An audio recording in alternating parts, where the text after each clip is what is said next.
దేవుని పరిశుద్ధ నామానికి మహిమ కలుగును గాక. ఈ దినం మరలా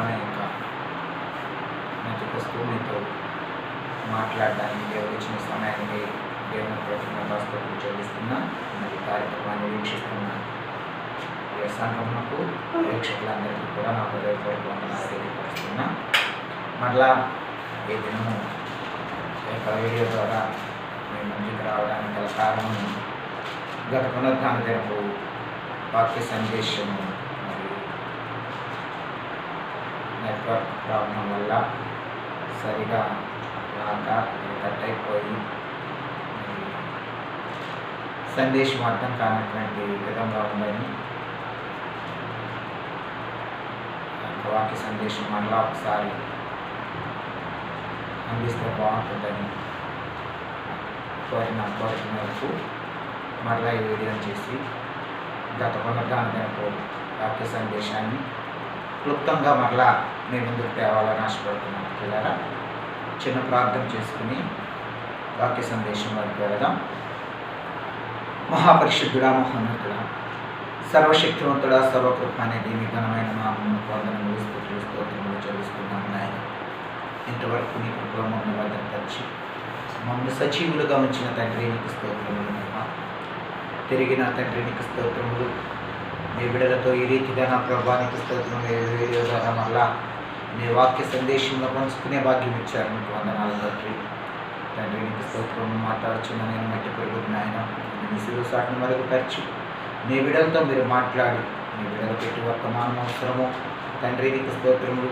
మాట్లాడుచున్నటువంటి వర్తమానంలో నుండి నేను నేర్చుకోవలసినవి ఏమన్నావో మాతో మీరు మాట్లాడి మమ్మ బలపరిచి మీ నామానికి మహిమ పొందుతున్నాము. యేసు పరిశుద్ధ నామములో మిక్కిలి బ్రతిమలాడి వేడుకుంటున్నాము తండ్రి.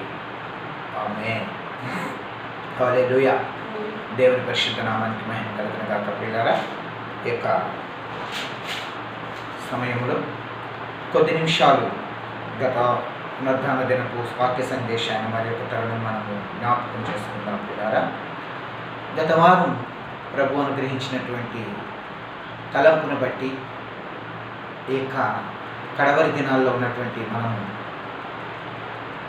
దేవుని ప్రజలుగా ఆయన రక్తము చేత కొనబడినటువంటి సంఘముగా ఏ విధమైనటువంటి స్థితిని కలిగి ఉన్నాము పరిశుద్ధాత్ముడు నాతో మాట్లాడి ఉన్నాను. పిల్లరా, అటు వాటిని నా హృదయమందు ఉంచుకుని వాక్యం ద్వారా మీతో మాట్లాడటానికి ప్రభు ఇచ్చిన సమయానికి ప్రభు కృతజ్ఞతాస్తుతులు చెల్లిస్తూ మీతో మాట్లాడటం జరిగింది. అయితే కొన్ని సాంకేతిక కారణాల వల్ల వర్తమానం సరిగా వినలేకపోయాము.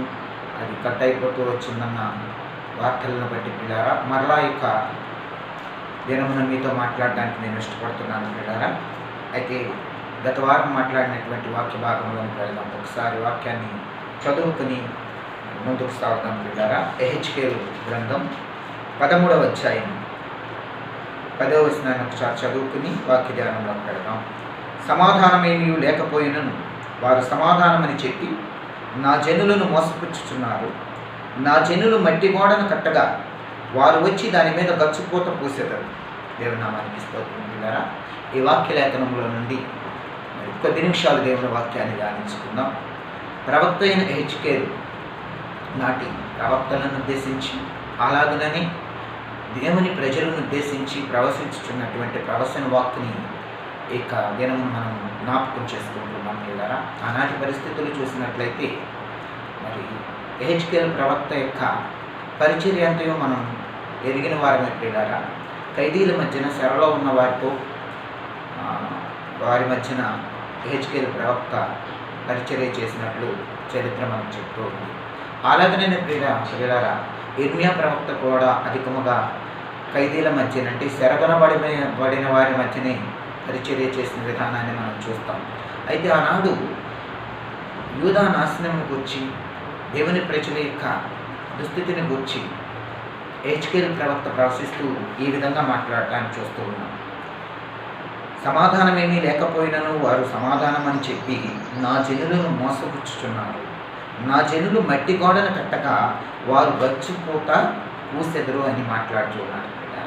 ఇది ఎవరిని గురించి మాట్లాడుతున్నటువంటి మాట అనేటువంటి ఆలోచన మనం చేసినట్లయితే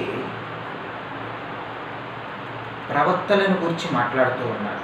ప్రవక్తలలో మనం చాలా జాగ్రత్తగా గమనిస్తే పిల్లరా, ఓల్డ్ టెస్టిమెంట్ నుంచి న్యూ టెస్టిమెంట్లో కూడా అబద్ధ ప్రవక్తల గురించి కొన్ని మాటలను మనం వింటూ ఉంటాం.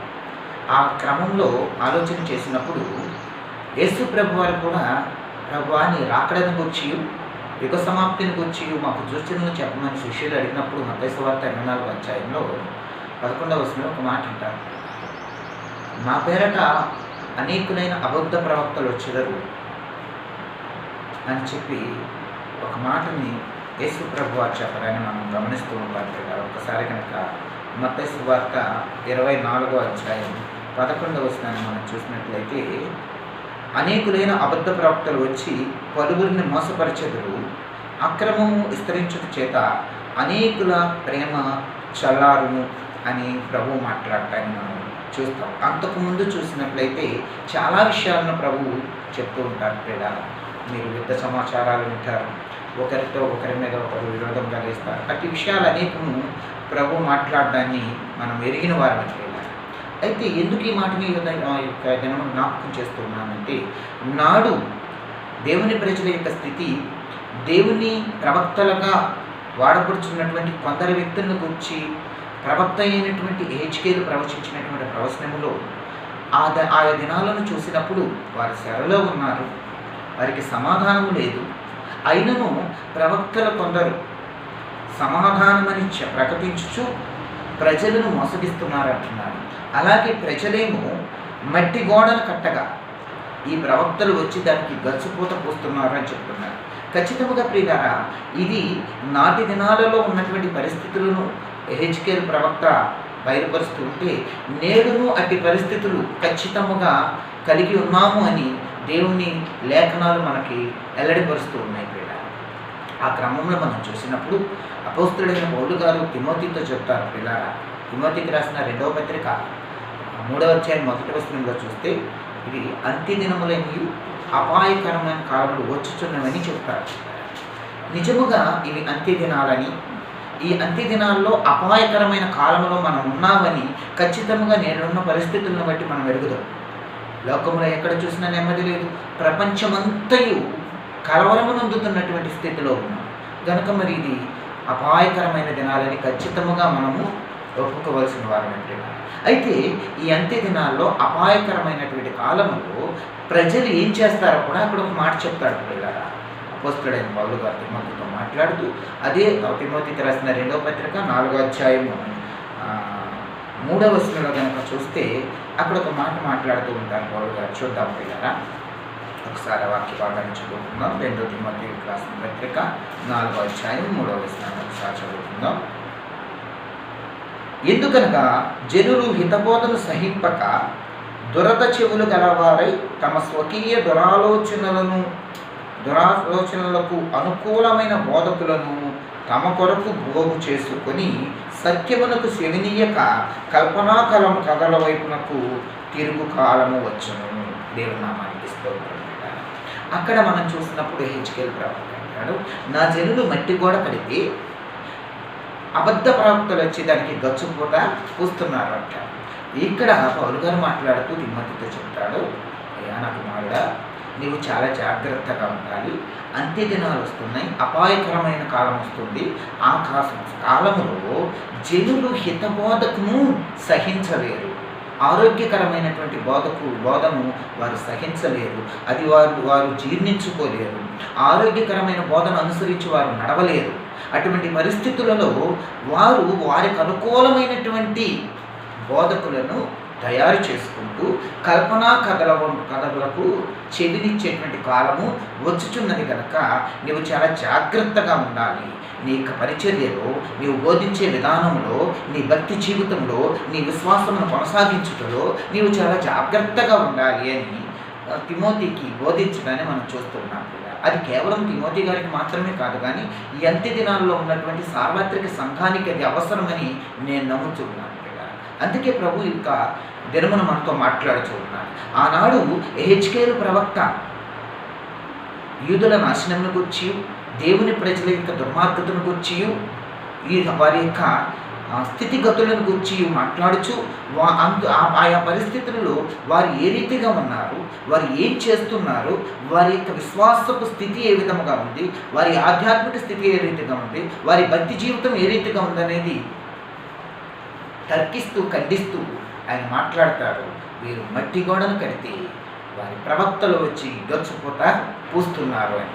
అలాగనే ప్రియులారా, తిమోతికి రాసిన పత్రికలో మనం చూసినప్పుడు నేడు ప్రజలు హితబోధన సహించలేని స్థితిలో, ఆరోగ్యకరమైనటువంటి బోధకు చెవినివ్వలేనటువంటి స్థితిలో, ఆరోగ్యకరమైనటువంటి బోధకు లోబడలేనటువంటి స్థితిలో ఏం చేస్తూ ఉన్నారంట, వారికి అనుకూలమైనటువంటి బోధకులను తయారు చేసుకునిచు వారి యొద్దకు పరుగులు పెడుతూ వారి నుంచి వచ్చేటువంటి కల్పనా కథలకు చెవినిస్తూ ఆధ్యాత్మిక జీవితాన్ని బలహీనపరుచుకునేటువంటి స్థితిలో ఉన్నారు.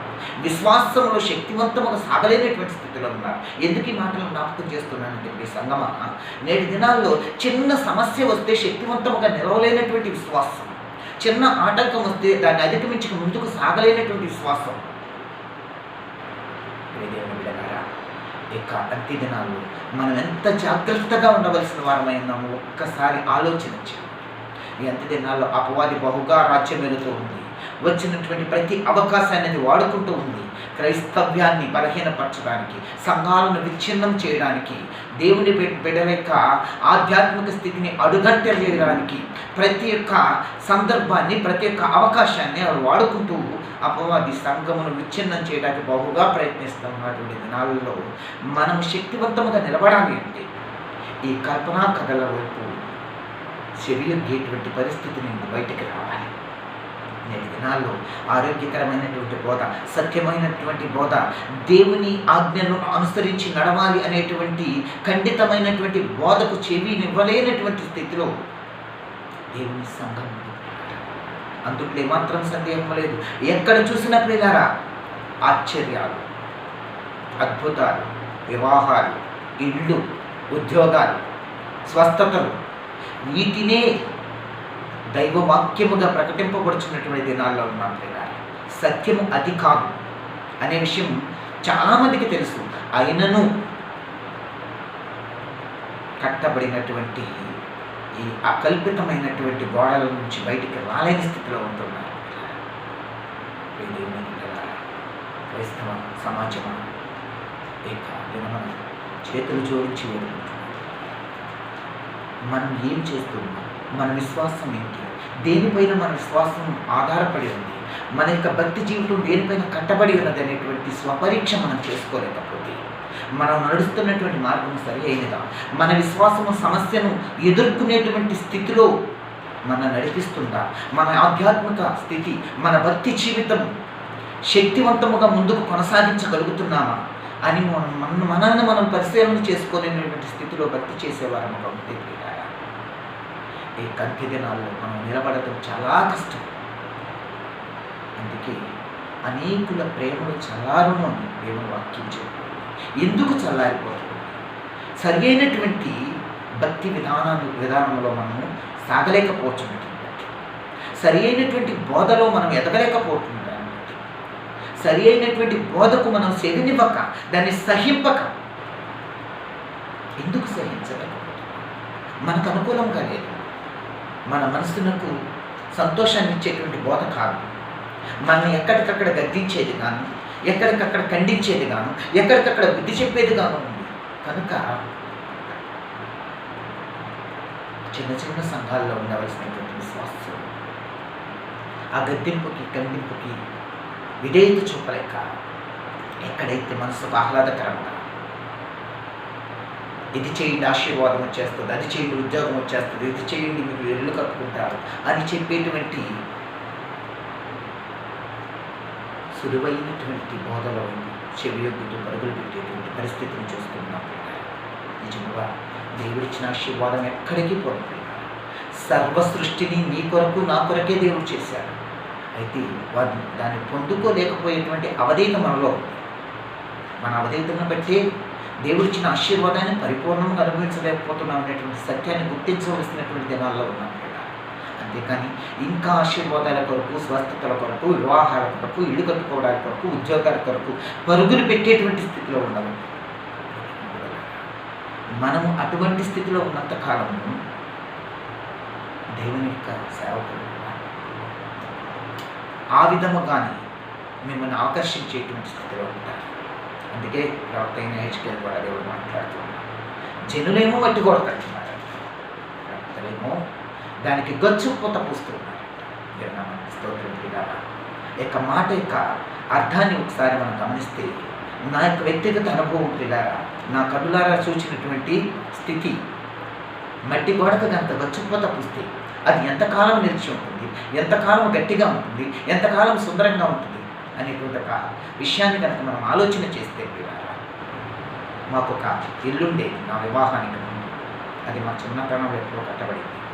అది రాతి గోడలు ఇల్లే, కానీ ఆ రాతి గోడ ఆ ఇటుకి రాయికి మధ్యలో సిమెంటిక్ ప్లేస్లో మట్టిని, నల్లరేగడ మట్టిని అడుసుగా పెట్టి కట్టబడింది. ఆ ఇల్లు నా వివాహ సమయంలో ఇది మట్టి గోడ కనపడుతుంది అని చెప్పి చక్కగా సిమెంట్ ఇసుక కలిపి ప్లాస్టరింగ్ చేశారు. అప్పుడు అది చాలా సుందరంగా ఇటుక సిమెంటుతో కట్టబడిన గోడలకు మళ్ళీనే ఉంది. దానికి చక్కగా పెయింటింగ్స్ వేశారు. వివాహం అయిపోయింది, కొంతకాలం గడిచిపోయింది. ఇంచుమించుగా ఒక 3-4 సంవత్సరాలు గడిచింది. అప్పుడు ఆ ఇంటి సూర్యు నుంచి వర్షం పడితే సూర్యు నీళ్ళు కింద పడి అవి చింది మళ్ళీ గోడ మీద పడి, అలాగే చల్లాన కొట్టి గోడలు తడిసి, అట్లా తడవటాన్ని బట్టి లోపల ఉన్న ఈ మట్టిలో ఉన్నటువంటి సాల్ట్, ఈ పైన తగిలేటువంటి చెమ్మ లోపలికి పీల్చి లోపటి నుంచి ఈ చేయబడినటువంటి ఈ సిమెంట్ గచ్చిపోత ఏదైతే ఉందో అది పెడుసులుగా బొబ్బలుగా పొక్కి కొంతకాలానికి అది పేళ్ళుగా ఊడిపోయింది. అది ఊడిపోయేసరికి ఎంత వికారంగా అయిపోయినాయి అంటే గోడలు, చూడటానికి ఎంతో ఏనాడో కష్టపడినటువంటి పాడుపడిపోయిన ఇల్లులాగా అయిపోయింది. కొన్ని సంవత్సరాలు, ఒక 5-6 సంవత్సరాలు గడిచేసరికి మాత్రమే. దీన్ని బట్టి నేనేం నేర్చుకున్నానంటే పిల్లరా, ఏదైనా ఒరిజినాలిటీ అంతం వరకు నిలబడుతుంది. ఏదైనా తెచ్చిపెట్టుకున్నది అదే రీతిగా తరిగిపోతుంది. చాలామంది నేటి దినాల్లో బ్యూటీగా కనపడాలని, అందంగా కనపడాలని ఎక్కడ లేని మెరుగులు దిద్దుకుంటూ ఉన్నారు. అవన్నీ ఎప్పటి వరకు నిలుస్తాయి? వాటి సమయం అయిపోయేంత వరకు. ఎంత చక్కగా కోటింగ్ వేసుకున్నా ముఖం మీద కాస్త నీళ్లు పోసి కడుక్కుంటే మరలా అది మొదటి స్థితికే వస్తుంది. అలాగే పిల్లరా, మన భక్తి జీవితాన్ని ఈ రోజున ఏ రీతిగా మనం కనపరుస్తున్నామో ఒకసారి జ్ఞాపకం చేసుకోవచ్చు. నా దినాల్లో పిల్లరా, ఈ హెచ్కేల్ ప్రవక్త 2 సార్లు మాట్లాడుచున్నాడు అదే మాటని. వారు మట్టి గోడ కడితే దాని మీద వీళ్ళు ఏం చేశారంట, గచ్చుపోత పూశారని 13వ అధ్యాయం ఒకసారి మాట్లాడుతుంది. మరలా 22వ అధ్యాయం 28వ వచనంలో కూడా మాట్లాడతాడు పిల్లరా. మరియు దాని ప్రవక్తలు వ్యర్థమైన దర్శనములను కనుచు యెహోవా ఏమీ వేయినప్పుడు ప్రభు అయిన యెహోవా ఇలాగూ సెలవిచ్చుచున్నాడని చెప్పుచు వట్టి సోదిగాండ్లై జనులు కట్టిన మట్టి గోడకు గచ్చుపోత పూయివారై ఉన్నారు. ప్రజలు వారికి అనుకూలమైనటువంటి వాటి కొరకు, వారికి ఇష్టమైనటువంటి వాటి కొరకు, వారికి కష్టం కలగకుండా, మనసు నొచ్చుకునకుండా, ఆహ్లాదకరంగా ఉండేటువంటి వాటి కొరకు జనులు పరిగెత్తినంత వరకు ఈ దేవుని యొక్క సేవకులు ఏ రీతిగా ఉంటున్నారంట, వారు కట్టినటువంటి ఆ మట్టి గోడకు గచ్చుపోత పూసేటువంటి ప్రయత్నం చేస్తూనే ఉన్నారు. అయితే అది ఎంతకాలం ఉంటుంది? కొద్ది కాలం మాత్రమే. దాని యొక్క నిజస్థితి బయటపడేంత వరకు మాత్రమే. అది 5 సంవత్సరాలు కావచ్చు, 10 సంవత్సరాలు కావచ్చు, 20 సంవత్సరాలు కావచ్చు. కానీ చివరికి మిగిలేది మాత్రము ఒరిజినాలిటీ చెప్పారు. దేవుని బిడ్డలారా, క్రైస్తవ సమాజం ఈ దినమును ఒక్కసారి జ్ఞాపకం చేసుకోవాలి. మన యొక్క నిజస్థితి ఏ రీతిగా ఉంది, ఏ విధముగా మనము మన భక్తిని కొనసాగిస్తూ ఉన్నాము? యథార్థమైన భక్తి చేస్తూ ఉన్నామా? శక్తివంతమైన భక్తి చేస్తూ ఉన్నామా? విశ్వాసంతో ఏ సమస్యనైనా జయించుటకు విశ్వాసమునకు కర్త అయినటువంటి క్రీస్తు వైపు చూస్తూ సాగుతున్నామా? లేకపోతే తాత్కాలికమైనటువంటి ప్రయోజనాల కొరకు, ఇహలోక భోగముల కొరకు మనకు అనుకూలమైనటువంటి బోధన తయారు చేసుకుంటున్నాము, అనుకూలమైన బోధకులు ఎందుకు పరిగెడుచున్నాము, విశ్వాసంలో నిలవలేనటువంటి స్థితిలో ఉన్నాము? ఒకసారి ఆలోచించేది. అయినటువంటి దేవుని వాక్యము నీకు నాకు నీ యొక్క సహజ సిద్ధమైనటువంటి రూపాన్ని అర్థంలో ఏ రీతిగా అయితే చూసుకుంటావో అలాగే దేవుని వాక్యము నీ విశ్వాసాన్ని, నీ భక్తిని, నీ యొక్క యథార్థతను, నీ పరిశుద్ధతను తన వాక్యంలో చూపిస్తూ ఉంటుంది. ఆ వాక్యం చేత మనం పరీక్షించుకోకపోతే, మనం పరిశీలన చేసుకోలేకపోతే మనం చేసేటువంటి భక్తి ప్రయోజనం అంటే పిల్లరా, మన భక్తి ఇప్పటికీ ప్రయోజనకరమైనది కాదు. అది సత్యముగా మనం గుర్తుంచుకోవాలి. లోకంలో చాలా చాలా చాలా అటువంటి విశ్వాసాలు కలిగినటువంటి, మత విశ్వాసాలు కలిగినటువంటి వారు ఉన్నారు. వారు భౌతికపరమైనటువంటి స్థితి కొరకు ఆరాటపడుచు ఉన్నారు. కానీ మన విశ్వాసం అటువంటిది కాదు, మన భక్తి అటువంటిది కాదు, మన భక్తి తీవ్రత అటువంటిది కాదు. మన భక్తి ఎలాంటిదని చెప్తారంటే బాబు గారు మొదటి మనకి రాసిన పత్రిక 4వ అధ్యాయం 8వ వచనంలో చూసినట్లయితే, నీ భక్తి శరీర సంబంధమైన సాధకము కొంచెం మట్టుకే ప్రయోజనకరమవును కానీ దైవభక్తి ఇప్పటి జీవ విషయంలోను రాబో జీవ విషయంలోను వాగ్దానంతో కూడినదైనందున అది అన్ని విషయములలో ప్రయోజనకరమవును. మన భక్తి ఎలాంటిదంట? ఇప్పటి జీవ విషయంలో, రాబో జీవ విషయంలోను వాగ్దానంతో కూడినదైనందున అది అన్ని విషయములలో ప్రయోజనకరం. అదే శరీర సంబంధమైనటువంటి సాధకం అయితే కొంచెం మట్టికే ప్రయోజనకరం. మన భక్తి ఏ రీతిగా ఉంది? మట్టి గోడకు గచ్చిపోతను పూసిన రీతిగా ఉందా? ఇంకా విశ్వాసం మీద నిలిచి సమస్యను అధిగమించలేనటువంటి స్థితిలోనే ఉంటున్నాను. ఎంతి దినముల్లో ఇది అపాయకరమైనటువంటి కాలము అని నువ్వు గ్రహించగలుగుతుంటే ఈ సంఘమా, ఒక్కసారి ఆలోచించి ఎదురయ్యేటువంటి పరిస్థితులు శక్తివంతంగా నిలవగలిగేటువంటి స్థితిలో ఉన్నావా? ఎదురవుతున్నటువంటి ఈ పరిస్థితుల నుండి నిన్ను నీవు లేవనెత్తుకోవడానికి, నీతో పాటుగా నీ కుటుంబాన్ని, నీవున్నటువంటి సమాజాన్ని, నీ యొక్క సంఘమును ప్రభావితం చేయడానికి నీ విశ్వాసం ఏ రీతిగా ఉంది? ఒక్కసారి నువ్వు పరిశీలన చేసుకోపిస్తాను. ఏదైనా బిడ్డ ఆలోచించి గచ్చిపోత పూస్తే పైకి మాత్రం సుందరముగా కనపడుతూ, భక్తిపరులుగా ఉంటూ, ప్రార్థనాపరులుగా ఉంటూ, వాక్య సందేశాన్ని అందించే వారముగా ఉంటూ, వాక్య బోధనలు చేసే వారముగా ఉంటూ, పాటలు పాడేవారముగా ఉంటూ, వాద్యాలు వాయించే వారముగా ఉంటూ, దానికి తగినటువంటి జీవితం మనలో లేకపోతే, మన విశ్వాసం ద్వారా, మన భక్తి ద్వారా సమస్యను అధిగమించేటువంటి స్థితిలో మనం లేకపోతే మన భక్తి వలన ప్రయోజనం ఏంటి? ఎవరు మన భక్తి పరులుగా చూస్తే మనం కొరిగేదేమిటి?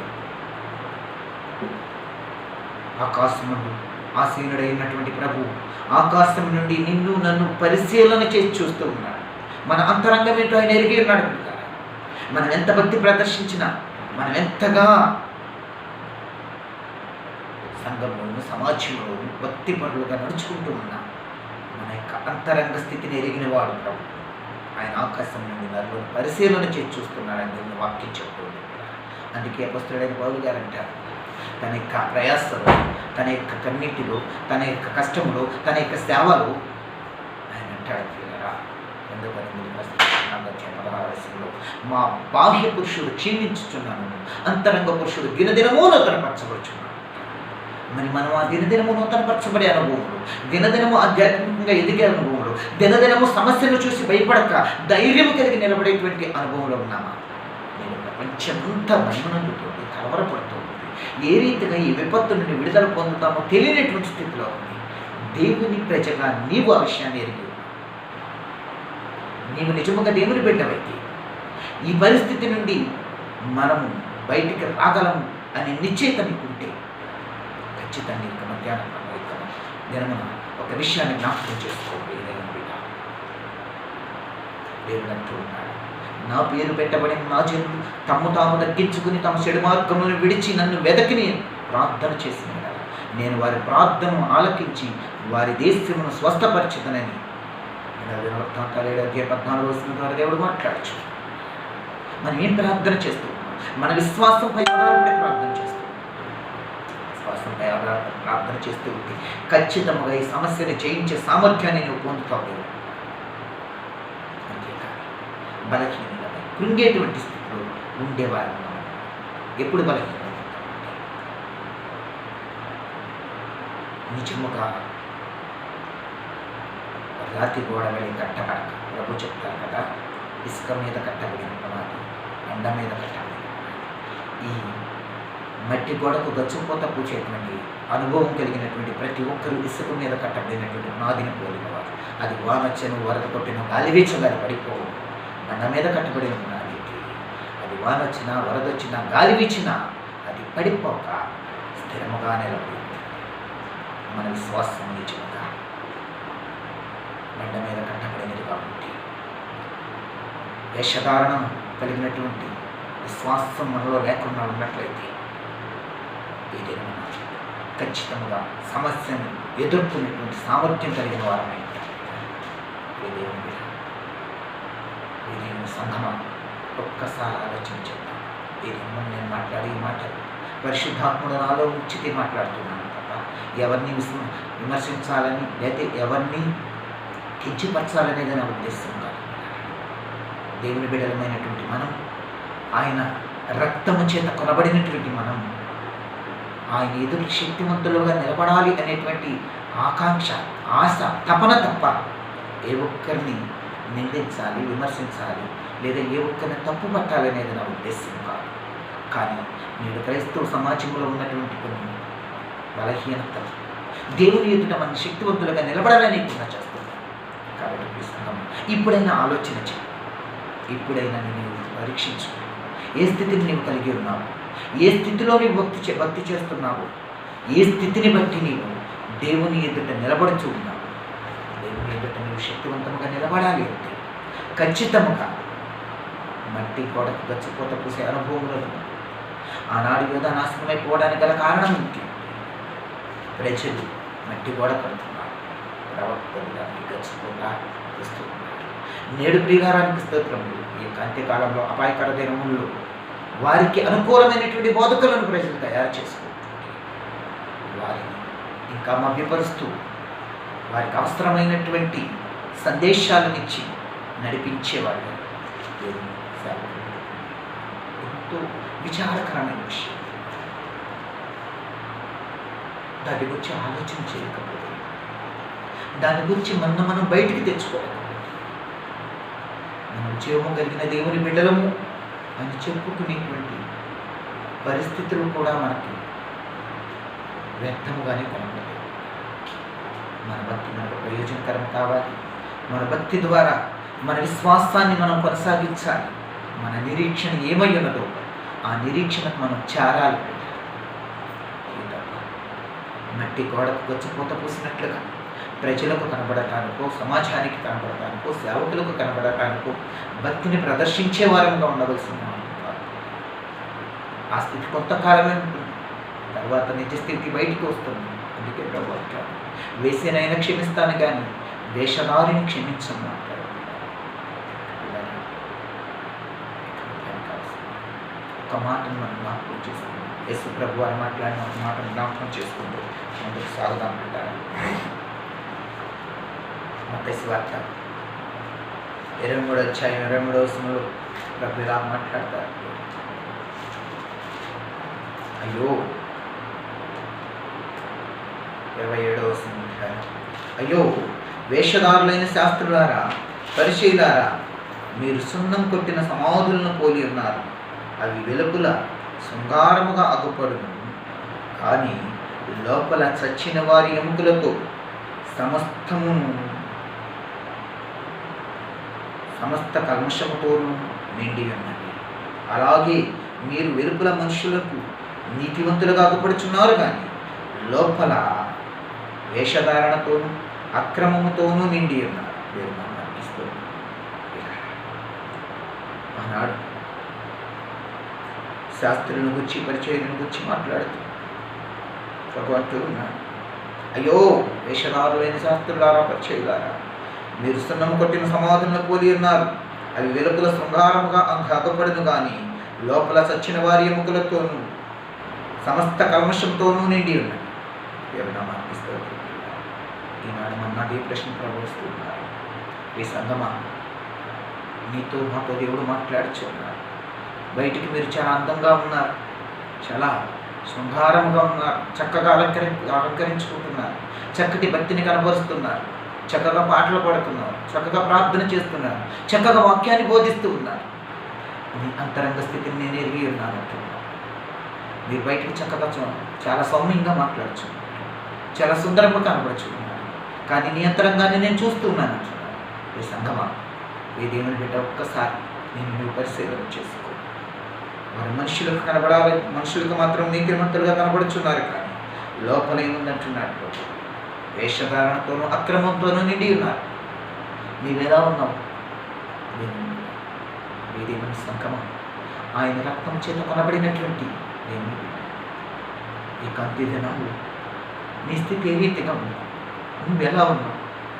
దేవుడి సమస్తాన్ని చూస్తూ ఉన్నాడు. మనుషులైతే పైవేషాన్ని చూస్తారు, కానీ ఆయన అంతరంగాలను పరిశోధించే దేవుడు. నువ్వు పైకి సుందరంగా ఉండవచ్చు, చక్కటి వాక్తీరును కలిగి ఉండవచ్చు, మృదువైనటువంటి వాక్తీరును కలిగి ఉండవచ్చు, చక్కటి పదవుచ్చరణతో ప్రజలను ఆకర్షించవచ్చు, ప్రజలతో చక్కగా సౌమ్యంగా కలిసిపోవచ్చు. కానీ నీ అంతరంగంలో ఏమున్నదో ప్రభువు చూస్తూ ఉన్నాడు. పరిచర్య శాస్త్రులు బయటికి ఎంతో భక్తిపరులుగా నీతివంతులుగా కనబడుచు ఉన్నారు. అందుకే మీరు సున్నం కొట్టిన సమాధులను పోలి ఉన్నారు. మనుషులకు కనబడాలని మీరు నీతివంతులుగా కనబడుచు ఉన్నారు, కానీ మీ లోపల వేషధారణతోనూ అక్రమంతోనూ నిండి ఉన్నారు. నిన్ను నన్ను అదే ప్రశ్న ప్రభు అడిగితే నన్ను చెప్పగలిగే సమాధానం ఏమైంది? ఒకసారి పరిశీలన చేసుకోండి. ఆత్మ పరిశీలన లేకపోతే, స్వపరిశీలన లేకపోతే మన భక్తికి అర్థమే లేదు, మనం వినేటువంటి వాక్యానికి అర్థమే లేదు, మనం చేసేటువంటి ప్రార్థనకు అర్థమే లేదు. మన ప్రార్థనకు సమాధానం కావాలంటే, మన భక్తి మన పరమునకు చేర్చాలి అంటే, మన విశ్వాసం మనం వివేకవంతుని చేయాలి. ఖచ్చితంగా వింటున్న వాక్యాన్ని బట్టి, లేఖనాలను బట్టి మనం పరిశోధించుకోవచ్చు. ఎప్పటికప్పుడు మనం సరిచేసుకునే వారముగా ఉండాలి. లేకపోతే మన భక్తి నిష్ప్రయోజనం. ఎందుకంటే మన భక్తి ఇప్పటి ప్రయోజనాలకు, శరీర సంబంధమైనటువంటి ప్రయోజనాలకు కూడుకున్నది మాత్రం కాదు. ఇది ఇప్పటి జీవ విషయంలోనూ రాబో జీవ విషయంలోనూ ప్రయోజనకరమైనది కనుక, వాగ్దానంతో కూడినదైనందున ఇది అన్ని విషయంలో ప్రయోజనకరమైనదని లేఖనం చెబుతుంది. అటువంటి భక్తి చేసేటువంటి మనం లోకాన్ని చూసో, లోకస్తులను చూసో, ఆర్భాటాలకు పోయేవారిని చూసో, హంగుని చూసో, ఐశ్వర్యాన్ని చూసో, వాటి వైపు మాత్రమే మనసు మంచి భక్తి చేస్తే నిజముగా మన భక్తి దేవుడు మెచ్చేదిగా ఉంటుంది. సంగమా, ఒక మాట భూమి మీద సమస్తమును దేవుడు చేస్తుంది మన కొరకే. సర్వసృష్టిని కలగజేస్తుంది మన నిమిత్తమే. తప్పకుండా మన యథార్థతను బట్టి, మన పరిశుద్ధతను బట్టి, మన భక్తిని బట్టి మనం పొందవలసిన ఫలం మనకి ఈ భూమి మీద ప్రభు అనుగ్రహిస్తారు. వారితో పాటుగా పరమందున మన కొరకు 3 ఆశీర్వాదాన్ని ప్రభు దాచించాలి. అది పొందాలి అంటే, అందుకొరకు మనం భూమి మీద శక్తివంతులుగా నిలబడాలి అంటే ప్రభు దాన్ని మరొక మాట చెప్తారు. మొదటి తిమోతి రాసిన పత్రికలోని 4వ అధ్యాయం 7వ వచనాన్ని చూసినట్లయితే ఒక మాట రాయబడి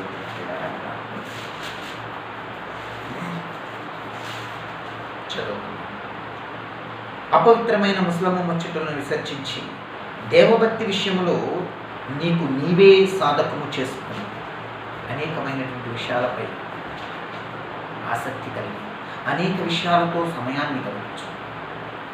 భక్తి విషయంలో నిర్లక్ష్యం, ఆసక్తిని కోల్పోయి సోమరిగా చూపించుతున్నటువంటి సంగమం ఒక్కసారి నేను పరిశీలన చేసుకో. దేవభక్తి విషయంలో నేను నీవే సాధకముగా చేసుకో. ఎవరి భక్తి వలన మనకు ప్రయోజనం లేదు. మన భక్తి మన శక్తివంతులుగా నిలబెట్టాలి. మన భక్తి పరమున మన కొరకు ప్రభువు యొక్క ఉన్నతమైనటువంటి బహుమానములను సమకూర్చాలి. కనుక దేవుని సంగమ ఒక్క మాటను ఖచ్చితంగా జ్ఞాపకవచ్చు. నీ భక్తి ఏ స్థితిలో ఉంది, ఏ స్థాయిలో ఉంది, నిన్ను దేవుని ఎదుటి శక్తివంతంగా నిలబెట్టేదిగా ఉండాలి. మాత్రమే కాదు, మరొక విషయాన్ని జ్ఞాపకం. పైకి భక్తి గలవారిగా ప్రవర్తించేటువంటి మనం దాని శక్తిని ఆశ్రయించే వారముగా ఉన్నామని ఒక్కసారి పరిశీలన చేసుకున్నాం. భక్తి వారిగా ప్రవర్తించే మనము దాని శక్తిని కనుక ఆశ్రయించలేకపోతే మన భక్తి వలన ప్రయోజనం లేదు.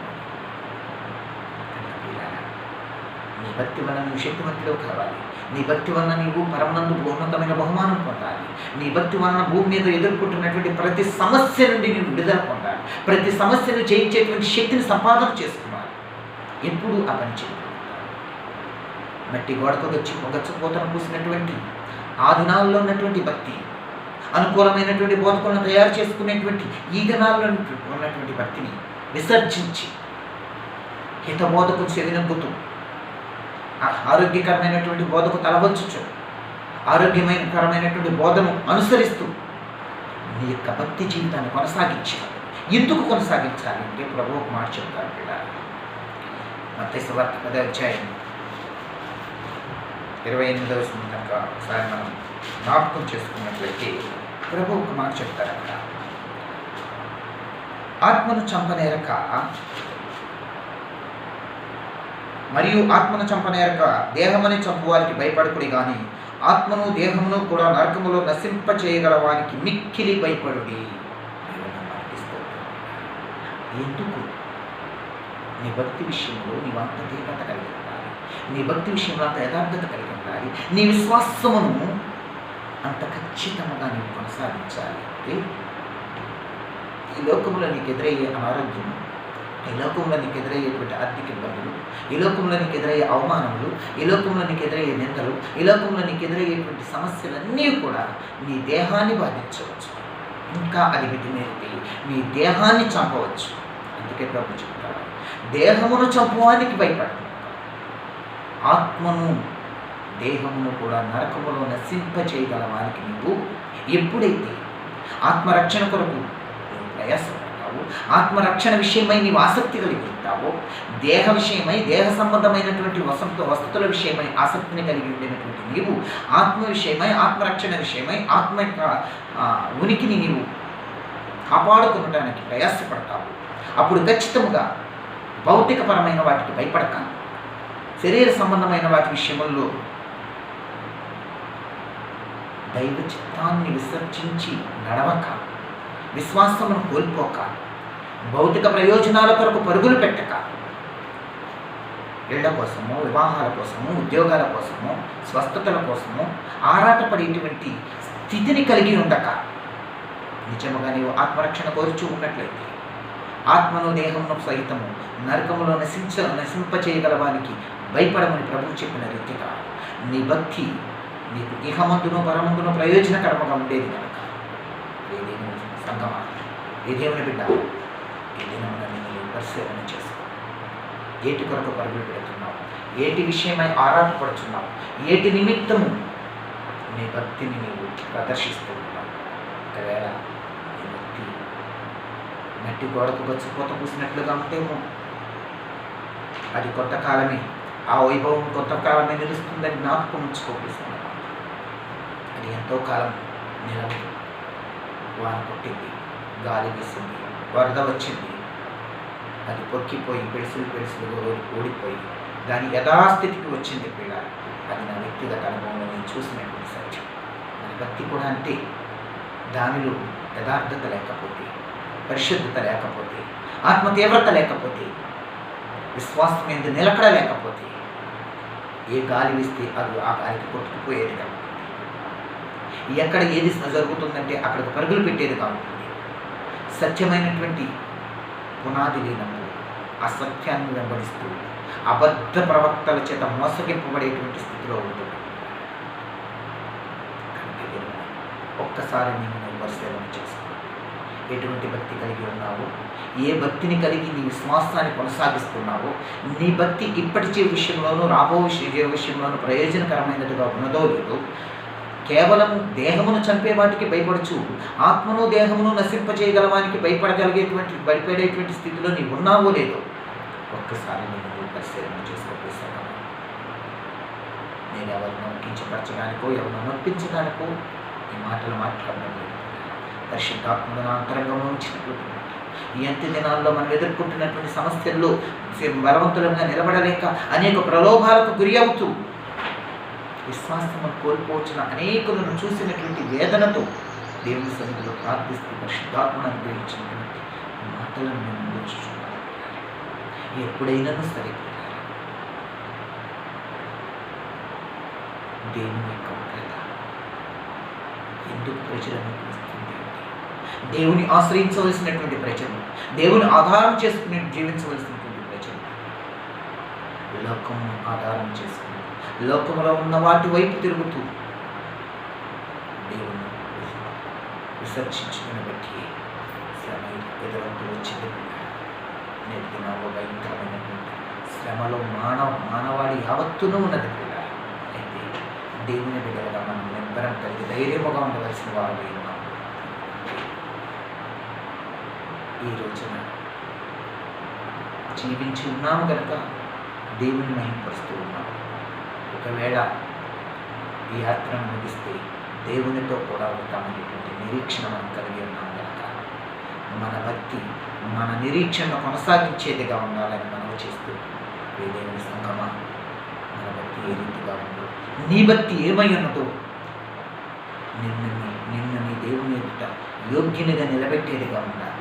లేదా వేషధారిగా జీవింపజేస్తూ మట్టి గోడకు గచ్చిపోత పూసినట్లుగా నీ భక్తిని ప్రదర్శించేటువంటి స్థితిలో నుంచి నేను దేవుని ఎదుట నిలవలేనికుండా ఈ అంత్యదినముల్లో అపాయకరమైన కాలంలో అబద్ధ ప్రవక్తల చేత మోసగింపబడేటువంటి స్థితిలో స్థిరత్వం లేకుండా ఎటు గాలి వీస్తే అటు వెళ్ళిపోయేటువంటి స్థితిలో నీ భక్తి ఉండదు.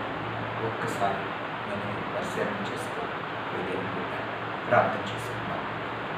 పరిశుద్ధుడా, మహోన్నతుడా, సర్వశక్తివంతుడా, సర్వోన్నతునికి సకల ఆశీర్వాదములకు కారణభూతుడా,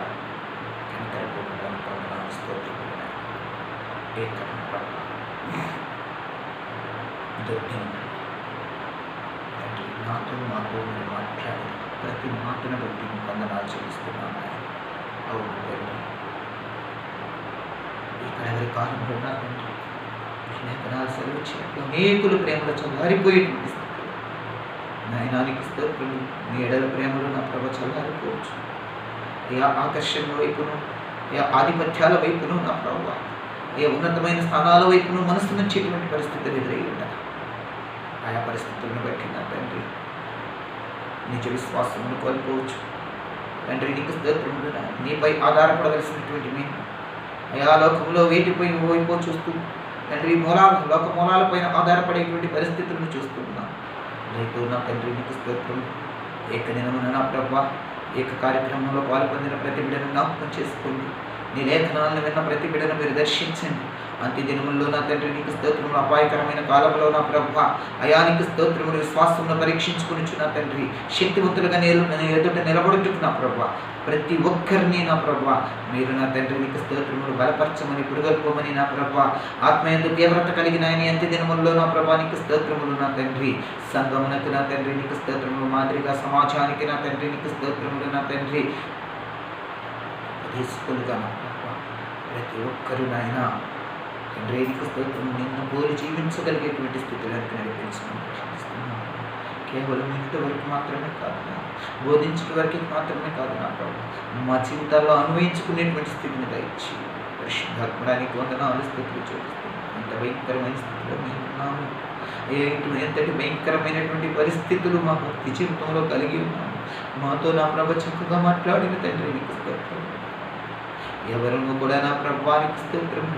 ఆ రీతిగా మట్టి గొడకు నాయన ఖర్చుపోత పూయబడిన స్థితిలో ఉండక పైకి కనపడేటువంటి నా తండ్రి నీకు స్తోత్రమును భక్తిని ప్రదర్శించక నా ప్రభు యథార్థ భక్తితో విశ్వాసముతో నా ప్రభు ఎట్టి స్థితిలోనైనా శక్తివంతులుగా నిలబడగలిగేటువంటి నా ప్రభు సామర్థ్యము వీళ్ళగా ఇచ్చి మనం ప్రార్థిస్తున్నాను నాయన. అట్టి స్థితిలో బిడ్డలను స్థిరపరచండి, బలపరచండి నా ప్రభు. స్వపరీక్ష చేసుకుని నా తండ్రి నీకు స్తోత్రం.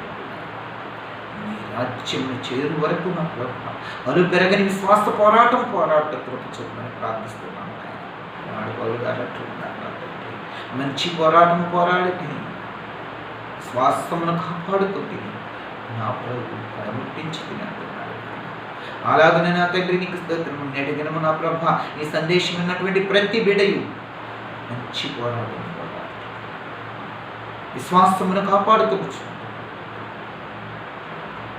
పరిపుతను ముట్టించి నీవు దాచించినటువంటి ఉన్నత బహుమానములు పొందుకుంటూ ప్రతి బిడ్డను సిద్ధపరచమని అల్పనైన నన్ను మీ కృపలో బలపరిచినావు ప్రభా. ఆయన నీ రాక వరకు నా ప్రభువ నీ లోకంలో నిలిచినంత వరకు యథార్థముగా నా ప్రభు అనిపిస్తూ సన్నిధిలో సాగిపోయే వాక్యం మాకు ఇచ్చి మా రక్షకుడు మీ ప్రియకుమారుడిని యేసుక్రీస్తు అతి పరిశుద్ధ నామములో మిక్కిలి బ్రతిమలాడే యోగించున్నాము తండ్రి. ఆమేన్, ఆమేన్, ఆమేన్. మన పరమ తండ్రి అయిన దేవుని యొక్క ప్రేమ, మన రక్షకుడైన యేసుక్రీస్తు యొక్క కృప, పరిశుద్ధాత్మ అన్యోన్య సహవాసము, ఆయన సన్నిధి ఈ కార్యక్రమం వీక్షిస్తున్నటువంటి ప్రతి బిడ్డకు సార్వత్రిక సంఘమునకు ఇప్పుడు ఎల్లప్పుడూ సదాకాలంతో నడిపించి బలపరిచి ఆశీర్వదించున్నాం గాక. ఆమేన్, ఆమేన్, ఆమేన్. అందరికీ వందనాలు. దేవుడు దీవించును గాక.